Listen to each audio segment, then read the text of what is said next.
അമൃതശ്രീ. ഭഗവത്ഗീത എന്താണെന്ന് നമുക്ക് എല്ലാവർക്കും അറിയാം. ഒരു സനാതന ധർമ്മത്തിന്റെ പുണ്യ ഗ്രന്ഥമാണ് ഭഗവത്ഗീത. അതേപോലെ തന്നെ എങ്ങനെയാണ് ഭഗവത്ഗീത ഉണ്ടായതെന്ന് നമുക്കറിയാം. കുരുക്ഷേത്ര യുദ്ധത്തിൽ കൗരവരും പാണ്ഡവരും യുദ്ധം ചെയ്യാൻ യുദ്ധക്കളത്തിൽ അണിനിരുന്നപ്പോൾ അർജുനന് കാരുണ്യം തോന്നി. തന്റെ സ്വന്തക്കാരോടും ബന്ധുജനങ്ങളോടും അദ്ദേഹം പറഞ്ഞു താൻ യുദ്ധം ചെയ്യുന്നില്ല എന്ന്. ആ ഒരു സമയം അദ്ദേഹത്തിന് ധർമ്മത്തിന് വേണ്ടി യുദ്ധം ചെയ്യാൻ പ്രാപ്തനാക്കാൻ ഭഗവാൻ ശ്രീകൃഷ്ണൻ ഉപദേശിച്ചതാണ് ശ്രീമദ് ഭഗവത്ഗീത. ഞാനിവിടെ വ്യാഖ്യാനിക്കാൻ പോകുന്നത് ശ്രീമദ് ഭഗവത്ഗീതയിലെ 3-ാം അധ്യായമായ കർമ്മയോഗത്തിലെ 31-ാം ശ്ലോകമാണ്.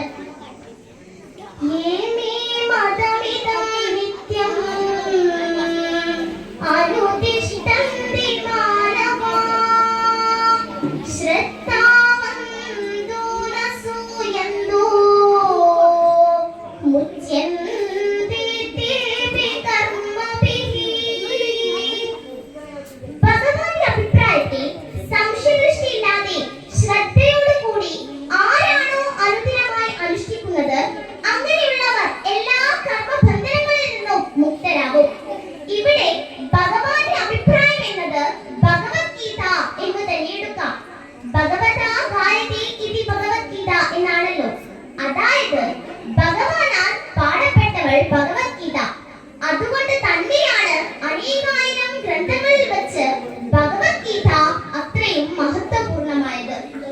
ആയിരക്കണക്കിന് ആളുകൾ കൂടിച്ചേരുമ്പോൾ അതിൽ ഒരാൾക്ക് മാത്രം ഭഗവാൻ തീരുമാനിച്ച ആ ഒരാൾക്ക് മാത്രം പഠിക്കാൻ കഴിയുന്ന സൗഭാഗ്യമാണ് ശ്രീമദ് ഭഗവത്ഗീത. ഇന്ത്യയുടെ രാഷ്ട്രപിതാവായ ഗാന്ധിജി പറയുന്നു, ഞാൻ സ്വന്തം അമ്മയെ പോലെയാണ് ഭഗവത്ഗീതയെ കാണുന്നത് എന്ന്. ലോകത്തിലെ പ്രശസ്ത ശാസ്ത്രജ്ഞനായ ആൽബർട്ട് ഐൻസ്റ്റീൻ തന്റെ ഒട്ടുമിക്ക കണ്ടുപിടുത്തങ്ങൾക്ക് ശേഷമാണ് അദ്ദേഹം ഭഗവത്ഗീതയെ കണ്ടുമുട്ടുന്നത്. ഭഗവത്ഗീതയെ വിശദീകരിച്ച് വായിച്ചതിനു ശേഷം അദ്ദേഹം പറഞ്ഞു, ഇത്രയും മനുഷ്യരെ പറ്റി വിശദീകരിച്ചെഴുതിയ വേറൊരു ഗ്രന്ഥം ഈ ലോകത്ത് തന്നെ ഇല്ല എന്ന്.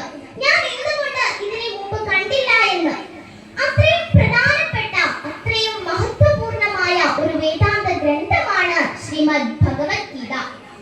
ആരാണോ ഭഗവത്ഗീത ശ്രദ്ധയോടും അസൂയ കൂടാതെ പഠിക്കുകയും അതിനെ ഉൾക്കൊള്ളുകയും നിത്യജീവിതത്തിൽ അതിനെ പ്രാവർത്തികമാക്കുകയും ചെയ്യുന്നത് അവരുടെ ജീവിത വിജയം സുനിശ്ചിതമാണ്. നിത്യേന ഗീത മുടങ്ങാതെ എല്ലാവരും ചൊല്ലുക, അത് പഠിക്കുക. അതിലൂടെ ഒരു ജീവിത ക്രമം നമുക്ക് കൊണ്ടുവരാൻ സാധിച്ചാൽ നമ്മുടെ ജീവിതം സ്വപ്നതുല്യമാക്കി മാറ്റാൻ കഴിയുമെന്ന കാര്യം